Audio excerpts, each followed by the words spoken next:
sommes à la deuxième partie des personnes que vous ne pouvez pas épauler, les personnes que vous ne pouvez pas aider. Nous avons vu la semaine dernière à quel point il était important de pouvoir repérer ces personnes qui nous manipulent et qui détruisent un petit peu la vie que Dieu nous a donnée, qui s'emparent de nous, qu'on pourrait dire qui sont comme des sangsues et qui empêchent notre développement spirituel, notre développement même physique parfois, parce que c'est attenant à notre santé. Et c'est vrai que nous aurons l'occasion de voir les autres catégories de personnes. Mais juste pour revenir sur ce que nous disions, reprenons un petit peu ce que nous avons vu la dernière fois. Nous avons vu que nous ne pouvons pas faire confiance aux gens qui sont ingrats, parce que vous donnez tout ce que vous êtes, vous donnez tout ce que vous avez comme empathie, comme miséricorde, comme pardon, vous donnez absolument tout. Le problème, c'est qu'en face, vous devriez faire attention à ne pas avoir une naïveté aveugle. Alors, qu'est-ce qu'une naïveté aveugle?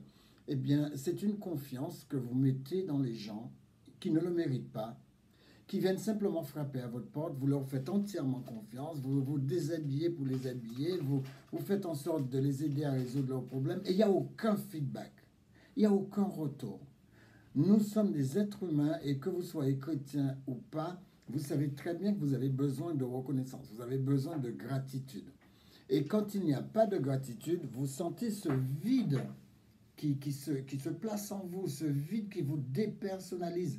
Et vous avez beau dire, eh bien, la Bible dit que ce que ta main droite fait, ta main gauche ne doit pas le savoir. Je suis entièrement d'accord avec vous, mais essayez d'imaginer que vous êtes humain et que le fait que vous soyez humain, eh bien, il faut absolument que vous ayez un feedback dans votre relation.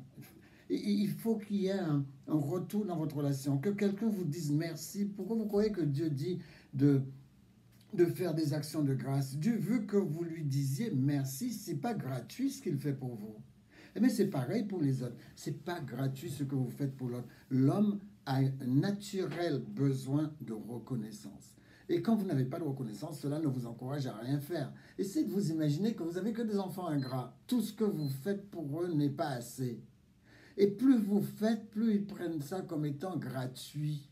Non, ce n'est pas gratuit. Vous donnez une partie de vous-même et vous ne pouvez pas avoir une confiance naïve, même pas vis-à-vis de vos enfants. Vous devriez apprendre à vos enfants à dire merci, à avoir la gratitude pour ce qu'ils font. Il y a des parents qui ne font rien pour leurs enfants. Et si vous faites quelque chose pour vos enfants, en retour, c'est le minimum que les enfants doivent faire, vous remercier. Parce que le remerciement encourage. Dieu dit, faites des actions de grâce. Vous ne pouvez pas vous présenter devant Dieu et ne pas lui dire merci pour l'air que vous respirez. C'est comme ça que ça fonctionne. Alors, ne soyez pas aveugle dans votre amour. Ne faites pas qu'aider. Mais ce qui se passe, c'est que ça se retourne contre vous. Ça vous dépersonnalise. Au fond de vous-même, ça commence à vous ronger. Ah, tout ce que je fais pour lui, c'est jamais assez. Vous voyez bien que ça vous ronge. Parce que vous commencez à murmurer quand les choses ne vont pas. Mettez-vous ou azimutez-vous dans le bon cadre, avec les bonnes barrières, pour que vous ayez cette satisfaction de vous épanouir en faisant quelque chose de bien. Parce que si vous faites quelque chose de bien et que ça ne vous épanouit pas, ça ne vous sert à rien. À quoi ça vous sert que ça ne vous épanouisse pas? Si vous commencez à murmurer, si vous commencez à ne pas être satisfait, vous savez ce qui se passe? Ça vous ronge de l'intérieur. L'anxiété ne ronge pas seulement les organes comme les intestins, etc. L'anxiété tape particulièrement sur la rate. Alors, ne vous angoissez pas. Quand vous avez de l'angoisse, eh bien, vos intestins en prennent un coup, mais pas seulement vos intestins, votre cœur en prend un coup. Vous sentez, oh, j'ai mal au cœur, ah, mais ça ne va pas aujourd'hui, ah, mais j'ai des palpitations. Qu'est-ce que vous croyez que vous fait ça? Eh bien, les amis, vous ne pouvez pas avoir une confiance naïve. Écoutez bien le texte de Marc 12, 31. Aime ton prochain comme toi-même. Et pas plus que toi-même. Vous ne pouvez pas aider votre prochain plus que vous-même.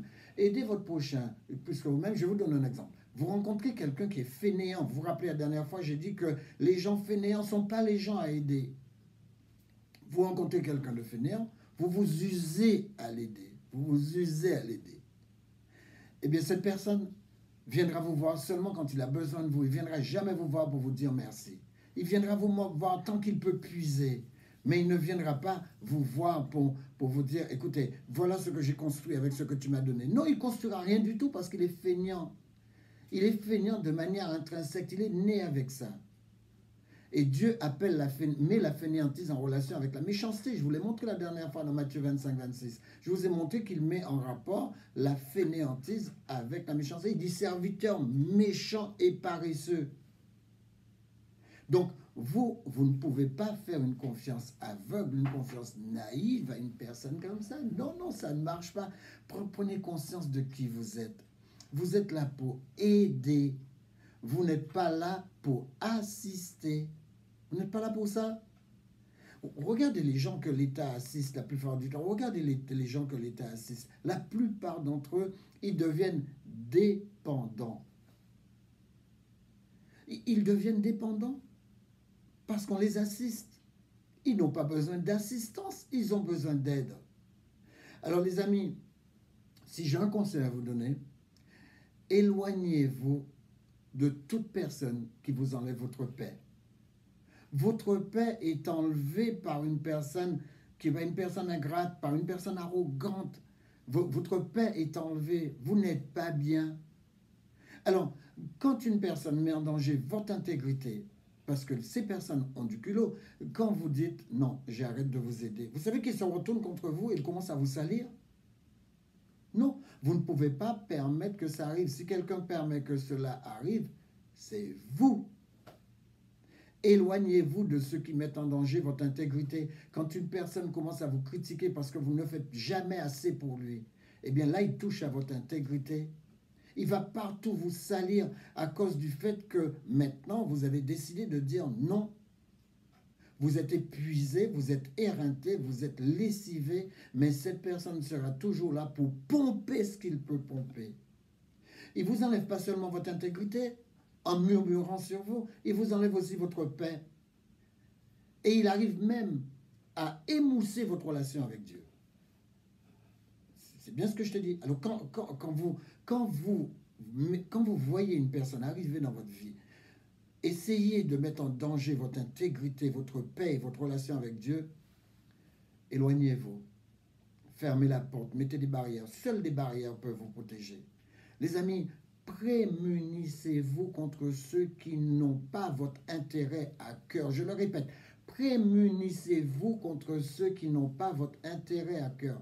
Parce que si vous aidez une personne et que tout ce que la personne fait en face, c'est dire du mal de vous, vous manquez de loyauté, faire en sorte de vous dénigrer. Moi, j'ai eu un cas où une personne m'a téléphoné, il m'a dit « Oh Lambert, j'ai rencontré telle personne, il m'a dit qu'il te connaît bien, mais il disait que des méchancetés sur toi. » Alors je lui ai dit, je ne veux pas entendre qu'il garde les méchancetés qu'il a dit pour toi-même. Je ne veux pas entendre.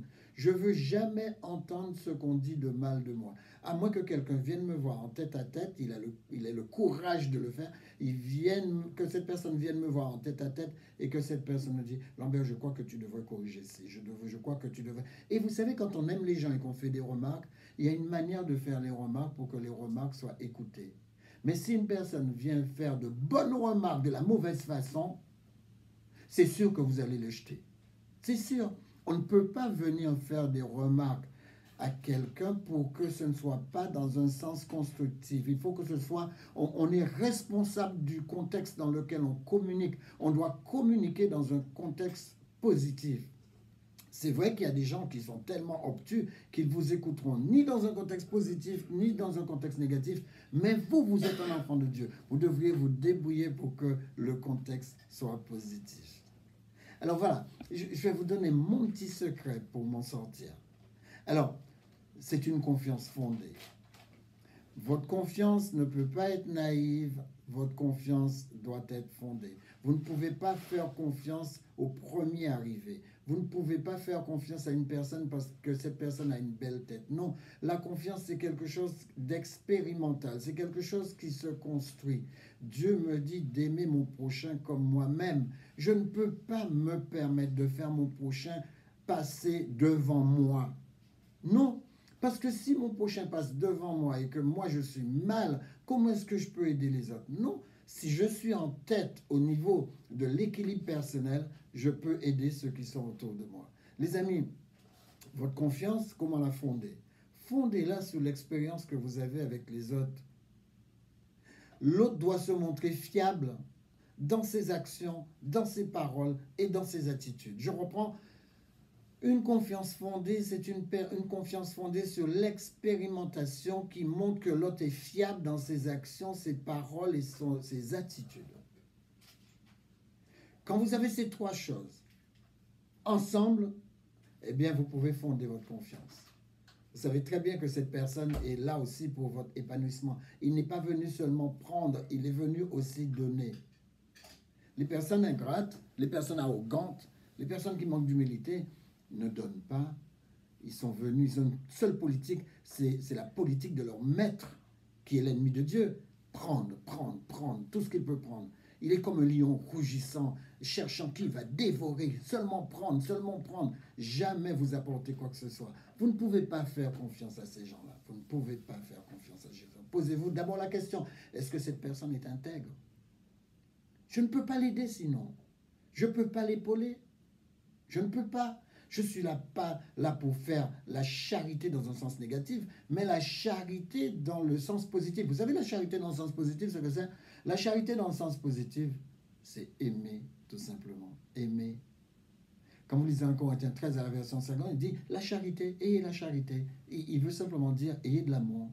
Parce que l'amour, c'est la nature de Dieu. Vous êtes un enfant de Dieu, vous devriez revêtir la nature de Dieu. Vous devriez avoir le caractère de Dieu, les caractéristiques de Dieu. Mais Dieu, il est prudent. Vous avez vu que, vous n'avez pas remarqué que Jésus, il ne frappe pas n'importe qui. Vous n'avez pas vu que Jésus n'est pas tout le temps en train d'aider les personnes négatives. Il est en train d'aider les personnes qui veulent être aidées. Les personnes qui finissent en lui disant merci. Jésus a été vexé un jour. Un jour, il y a 10 lépreux qui est venu le voir. Il a guéri les 10 lépreux. Et puis pendant qu'il parle à ses disciples, un lépreux revient et lui dit merci, merci Seigneur pour la guérison. Il a dit, mais où sont les 9 autres? N'ont-ils pas été guéris eux aussi? Vous voyez tout de suite, ça a perturbé Jésus. Comment ça se fait que je guérisse des gens? Et regardez l'attitude des gens. Eh bien c'est pareil pour le chrétien doit être pareil. Je ne peux pas investir mon énergie, ma santé pour pouvoir aider quelqu'un qui puisse me dire va te faire voir. Non. Il faut, les personnes qui sont comme ça, je n'octroie pas mon aide. Il faut qu'ils apprennent.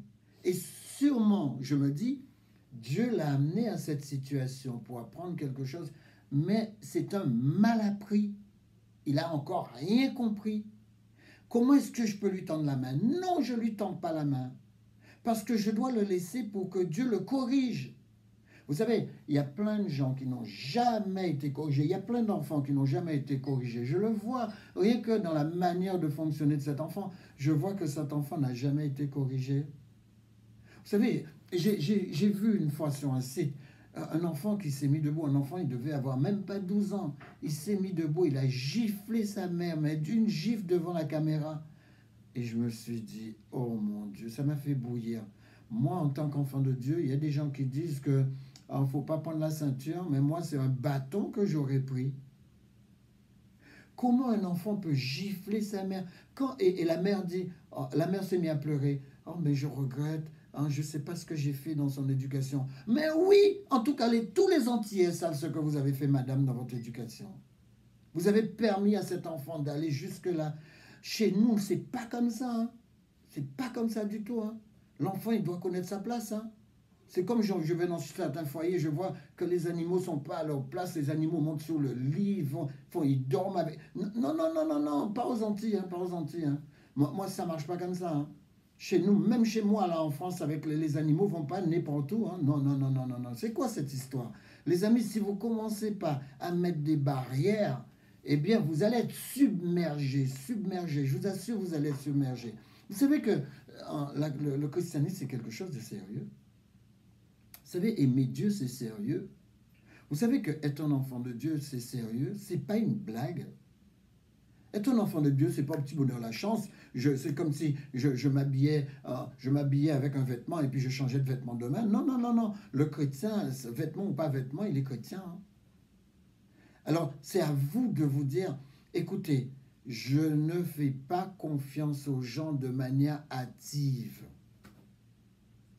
Non, vous ne pouvez pas faire ça. Il y a des gens que vous ne pouvez pas aider. Vous devez les regarder passer comme la caravane. Dieu est en train de faire son travail de correction. Vous n'avez pas à interférer. Vous vous prenez pour qui? Vous vous prenez pour Dieu? Non, vous êtes un enfant de Dieu et vous collaborez avec Dieu. Donc, pas de confiance hâtive. Combien de personnes, même moi, je me suis fait avoir par des confiances hâtives. Je me suis fait avoir. Une fois, je me rappelle, j'étais à Lille et puis à l'époque, mes enfants étaient tout petits. Et puis là, j'ai vu une personne entrer, une personne est entrée dans ma voiture, décochant les ceintures de ma fille pour mettre ma fille sur ses jambes. Que tu sois chrétien ou pas, j'arrive pas à comprendre le truc. Je lui ai dit, remettez ma fille dans son siège et rattachez, rebouclez sa ceinture. C'est quoi ce truc? C'est quoi cet adulte là qui a envie de mettre des petites filles sur lui? Et après, il va dire, loué soit l'Éternel. C'est quoi? Tu cherches quelqu'un à toucher ou quoi? Tu déposes ma fille dans son siège et puis tu remets la ceinture. Les amis, pas de confiance hâtive, même quand les gens vous disent qu'ils prient. Moi, je connais beaucoup de gens qui prient et qui arrivent à faire des choses que ne font pas ceux qui ne prient pas. Alors, je ne peux pas faire confiance hâtivement à aucune personne qui me dit qu'il est un enfant de Dieu. Tu dois prouver que tu es un enfant de Dieu. La Bible dit en Proverbe 18, verset 24, « Celui qui a beaucoup d'amis les a pour son malheur. » Vous savez, c'est pourquoi il ne faut pas être naïf. Votre amitié, rappelez-vous, en Jean chapitre 15, Jésus dit, « Vous êtes mes amis parce que je vous ai choisis. » Qu'est-ce qu'il est en train de nous enseigner? Si vous êtes des enfants de Dieu, si vous êtes à l'image de Dieu, faites comme Dieu. Choisissez vos amis. Ne laissez pas les gens s'imposer à vous. Choisissez vos amis. Les amis, faire confiance hâtivement, c'est s'exposer à la trahison, c'est s'exposer au désappointement, c'est s'imposer un cœur brisé.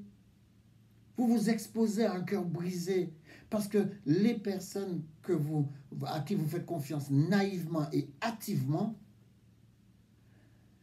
eh bien, ils ne vont pas vous rater. Ils ne vont pas vous rater. Vous pouvez prier le ciel qu'il vous préserve. Parce que les gens, quand ils ont fini de vous sécher comme ça, quand ils n'ont plus rien, ils vous jettent comme un Kleenex. Hein. Ah, Dieu vous demande d'être sage, Dieu vous demande d'être intelligent. Vous ne pouvez pas venir sur la terre, faire n'importe quoi et aller pleurer pour Dieu après. Non, ça ne marche pas. La vraie confiance, elle est basée sur la réciprocité. Si cette personne n'arrive pas à se mettre debout pour ramener quelque chose dans la balance de la confiance, ne lui faites pas confiance. C'est chaud, hein? S'il ne ramène rien, c'est comme si, comment vous voulez, vous êtes un mari, vous faites confiance à une femme qui n'amène rien dans la relation. Elle n'est là que pour prendre, que pour prendre, que pour prendre. Moi une m'a dit une fois, elle m'a dit, et même j'ai entendu ce même propos sur Internet. C'est une jeune personne qui disait la même chose que cette dame m'a dit. Elle me dit, moi, il s'est marié avec moi, il doit me prendre en charge. Jamais je n'introduis dans le budget familial mes sous à moi. Je travaille, mon argent va sur mon compte bancaire. C'est lui qui doit me prendre en charge, c'est lui qui doit payer pour tout. Oh mon Dieu, qu'est-ce qu'un homme fait avec une femme comme ça? Mais il n'avait pas de papa, ce monsieur, avant d'épouser cette femme. Le papa lui a jamais donné aucun conseil. Mais écoute, c'est un enfant orphelin. Comment a-t-il pu être dans une telle relation et en plus accepter cette relation? Les amis, la vraie confiance se base sur la réciprocité. Jamais il y a de problème de discussion d'argent dans mon couple. Parce que chacun sait ce qu'il doit faire. Parce que nous, on est ouverts, solidaires. L'un est solidaire de l'autre. Il y a une réciprocité. Oh là là. Écoutez, Proverbe 25, verset 26 dit, « Comme une fontaine troublée et une source corrompue, ainsi est le juste qui chancelle devant le méchant. » En clair, qu'est-ce qu'il est en train de dire? N'acceptez jamais le conseil de gens qui polluent vos convictions si vos convictions sont enracinées dans la parole de Dieu. Ils vont vous troubler, ils vont vous polluer. vous allez être une source corrompue parce que vous avez pris toutes les prérogatives que vous imposait le méchant et vous avez choisi de vous taire et de faire taire vos convictions. Les amis, dernière catégorie de personnes, puisque j'ai cité les autres catégories dans la première partie. Alors, dernière catégorie de personnes que je vais citer, c'est les gens négatifs. Je les appelle les créateurs de chaos. Partout où ils passent, ils mettent du désordre. Et vous savez comment Jésus dit ça? Jésus dit lui-même, et il a entendu les disciples qui parlaient entre eux, il a dit, et ne murmurez pas entre vous. Jean 4, verset 43. Ne murmurez pas entre vous. N'amenez pas des paroles, comme aux yeux on dit, pas traîner paroles. N'amenez pas des paroles négatives. Si vous ne pouvez pas parler en parlant des paroles positives, eh bien, il est facile de se taire. L'apôtre Paul reprend la même idée dans 1 Corinthiens 10, verset 10. Il dit, ne murmurez pas. Ne murmurez pas comme quelques-uns d'entre eux qui périrent dans le désert par l'exterminateur. Dieu envoie un ange pour exterminer ces gens-là. Des gens qui murmurent. Ils sont toujours là, se la ramener sur ce que Moïse faisait. Ils sont toujours là à dire, ah mais ouais, regarde Moïse, tu t'es marié avec une noire. Mais le gars, il a envie de se marier avec une noire, qu'il se marie avec une noire. Sa famille râlait. Eh bien, sa famille a fini par être engloutie. Sa sœur a fini par avoir la lèpre parce que Dieu les a frappés. Dieu dit, j'en ai marre de vous voir, entre guillemets, mal parler Moïse. Moïse, il a envie d'être avec cette fille. Cette fille, il aime les peaux basanées, c'est son problème. Moi aussi, j'aime bien les peaux basanées. Peut-être qu'on me critique aussi comme Moïse, on me critique dans mon dos. Je me rappelle quand j'allais me fiancer, une personne m'a envoyé un petit papier et elle était dans la salle, là où je faisais mes fiançailles. Hein. J'étais debout, j'allais parler avec celle qui allait devenir mon épouse pour lui mettre la bague de fiançailles, etc. Et avant que je puisse prendre la parole, j'ai vu des gens qui glissaient un papier jusqu'à moi. Et la fille me dit, soyez raisonnable, vous êtes trop jeune pour vous fiancer. Vous n'avez pas encore essayé toutes les filles autour de vous. Voilà ce que la personne m'a écrit. Et elle m'a mis son truc, elle m'a mis son numéro de téléphone. Les amis, vous avez vu comment les gens sont? Alors, il faut essayer quelqu'un pour choisir la personne que vous aimez. Bon essai, alors. Moi, je connais plein de gens qui m'ont dit qu'ils ont fait ça et puis je ne vois pas le couple meilleur que le mien. Les amis, ne murmurez pas. Laissez les gens prendre leurs décisions. Accompagnez les gens. Donnez-leur un conseil, comme la Bible vous dit. Soyez un conseiller, parce que les gens qui aiment le Seigneur sont de bons conseillers. Mais ne murmurez pas. Ne murmurez pas. Les amis, ne cherchez surtout pas à plaire aux autres. La Bible nous dit de ne pas chercher à plaire, mais de chercher à aider. Vous savez, Dieu nous a créés pour nous aider les uns les autres. Regardez, depuis le Jardin d'Éden, dès que l'homme a vu la première personne naître, venir à l'existence, Dieu dit, voilà, je t'ai fait une aide. Je t'ai fait quelqu'un pour t'aider. Quelqu'un qui va te porter dans tes faiblesses. Quand elle saura que tu as une difficulté. Moi, si une personne vient me dire que mes faiblesses sont une bonne chose, alors là, il faut que je fuis. Il doit m'aider à porter de bonnes choses, pas m'aider à porter mes faiblesses. Non, il doit m'aider à faire de nouveaux projets, à faire des projets de formation, de construction de ma personne, afin d'être une meilleure personne. C'est à ça que servent les gens qui sont autour de nous. Mais je ne peux pas craindre l'opinion des gens au point de commencer à leur plaire. Voilà ce que la Bible dit. La crainte de l'opinion des hommes tend un piège, mais celui qui se confie en l'Éternel est protégé. Où est notre protection? En l'Éternel. Notre protection n'est pas chez ceux qui nous tendent un piège. Les gens ne sont pas toujours bien intentionnés. Ne croyez pas que parce que vous aimez, tout le monde vous aime. Ce n'est pas vrai. Le chrétien doit être prudent. Il doit avoir de la sagesse. Quand quelque chose vous arrive, c'est votre responsabilité. Quand vous avez pris de mauvaises décisions et que vous avez laissé de mauvaises personnes entrer jusqu'à votre salle à manger, eh bien, vous êtes responsable de tout ce qui va suivre. Une personne qui cherche à plaire est accro de l'approbation des autres. Et quand on est accro de l'approbation des autres, on est contrôlé par leur opinion. L'addiction à l'approbation des autres est un piège. Pourquoi? Parce qu'elle me fait perdre le but que Dieu donne à ma vie. Deux choses qui nous dévient de notre destinée. Premièrement, la jalousie de l'autre à notre égard. Quand une personne est jalouse de vous, ça vous distrait, ça prend votre vie parce que vous voyez que la personne agit mal et ça crée en vous une distraction et ça vous dévie de votre projet. Deuxièmement, la pression qu'il nous met à faire ce qu'il juge bon et juste. Il y a des gens qui viennent dans votre vie, c'est eux qui veulent vous contrôler, ils veulent vous dire ce qui est bon, ils veulent vous dire ce qui est juste. C'est quoi cette blague? Les amis, vous devriez avoir vos opinions basées sur la parole de Dieu parce que vous êtes des enfants de Dieu. Dieu a un plan pour moi, ça je le sais. Proverbe 29, verset 11, Jérémie 1, verset 5. Dieu nous montre qu'il a un plan précis pour nous et c'est ce qui m'intéresse. Mais l'apôtre Paul nous dit en 1 Thessaloniciens 2, verset 4, il nous dit, les autres personnes qui sont autour de nous aussi, ils ont un plan pour nous.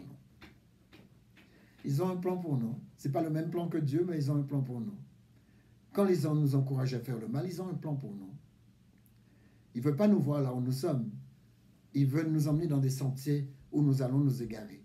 Les amis, deuxièmement, l'addiction à l'approbation des autres est un piège. Pourquoi? Deuxièmement, elle m'empêche de grandir dans la foi.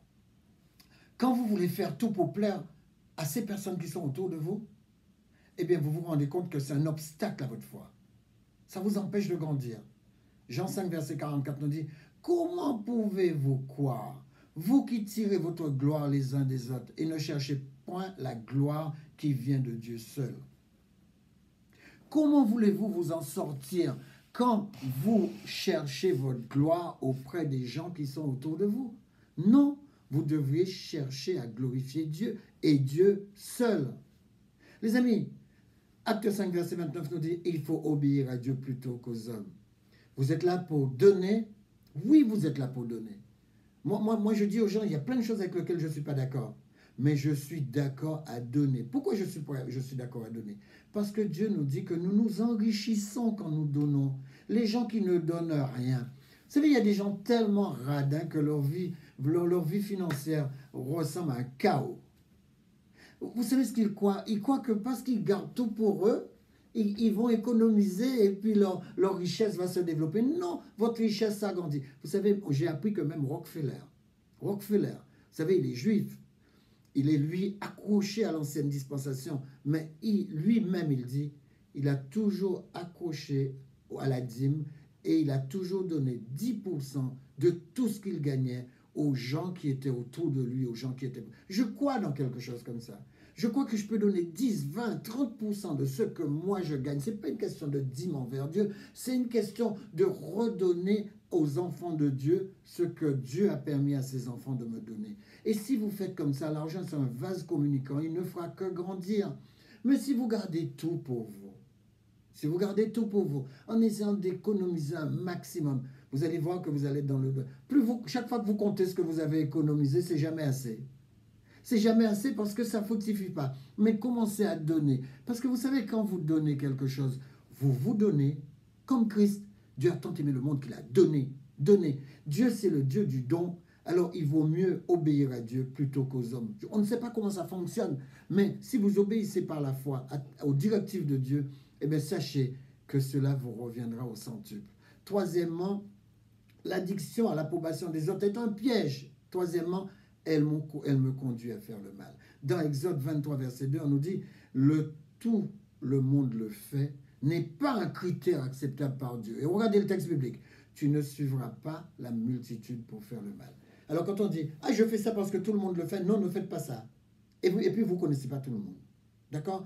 Alors, tu ne suivras pas la multitude pour faire du mal. Tu ne te mettras pas à côté du plus grand nombre pour violer la justice. Le texte, il est clair, Exode 23, verset 2.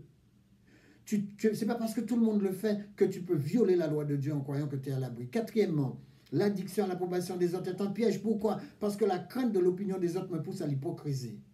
Si tu veux plaire aux autres et plaire à Dieu, eh bien, tu seras souvent contraint de porter un masque. Parce que tu n'es pas comme les autres, tu es un enfant de Dieu. Tu ne peux pas te conformer. En Romains chapitre 12, tu ne peux pas te conformer au monde. Lisez à partir du verset 4. Et même 1, 2, 3, ça serait super pour vous.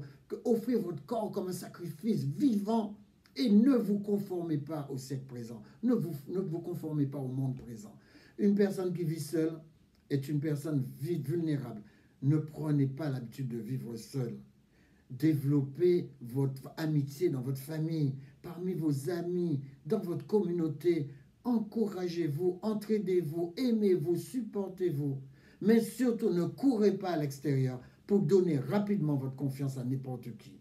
Les amis, vous ne pouvez pas être ce que les autres veulent que vous soyez et en même temps être ce que Dieu veut. Et ça créera une tension chez vous. Vous devez vous rappeler, l'intégrité, votre intégrité vaut mieux que la popularité. Et 5e position, l'addiction pour l'approbation des autres est un piège. Pourquoi? Parce que la pression des autres vous pousse à fermer votre bouche. Il vous pousse au silence. L'apôtre Paul dit, prêche la parole. Insiste en toute occasion, favorable ou non, reprend, censure, exhorte avec douceur et en instruisant. Il dit que personne ne méprise ta jeunesse. Sois pour le croyant un modèle en parole, en conduite, en amour, en foi, en pureté. Les amis, voilà ce que Dieu veut de nous. Ne vous conformez pas. N'achetez pas de plaire. Il dit, soyez transformés par le renouvellement de votre intelligence afin que vous discerniez, il vous faut du discernement. Vous discernez quelle est la volonté de Dieu dans chaque situation, ce qui est bon, agréable et parfait. Romains 12, verset 2. Quand je lis la Bible et que je la mémorise, je me remplis de la volonté de Dieu. Plus vous vous familiarisez avec la Bible, plus vous changez. N'écoutez pas des gens qui vous disent « j'ai besoin d'aide » s'ils ne veulent pas changer. Quand vous leur donnez des conseils pour changer et qu'ils ne l'acceptent pas, les amis, le changement, c'est quelque chose que Dieu réclame. C'est un miracle. Votre pensée a été créée pour cette capacité. Dieu vous transforme en ce que vous considérez comme étant acceptable. Les amis, battez-vous pour être qui vous êtes. Vous êtes de véritables enfants de Dieu. Vous n'êtes pas là pour rester à l'état de chrysalide. Vous êtes appelés à devenir un merveilleux papillon. Rappelez-vous que tout choix vous déplace de là où vous êtes vers là où vous voulez aller. Alors faites le bon choix. Rappelez-vous que vos choix ne plairont pas toujours, mais que vos vrais amis vous resteront fidèles. Rappelez-vous que Dieu lui-même ne peut plaire à tout le monde. Alors vous non plus, vous ne réussirez pas. Rappelez-vous que si tout le monde vous aime, vous êtes un caméléon, c'est-à-dire une personne sans conviction. Rappelez-vous que l'on n'a pas besoin de l'approbation des autres pour être heureux, car être heureux, c'est un choix. Battez-vous pour être qui vous êtes. Et en conclusion, je voudrais répéter ce que Jésus lui-même dit en Jean 5, verset 41. Jésus dit, je ne tire pas ma gloire des hommes. Ne cherchez pas ce que les hommes vous glorifient.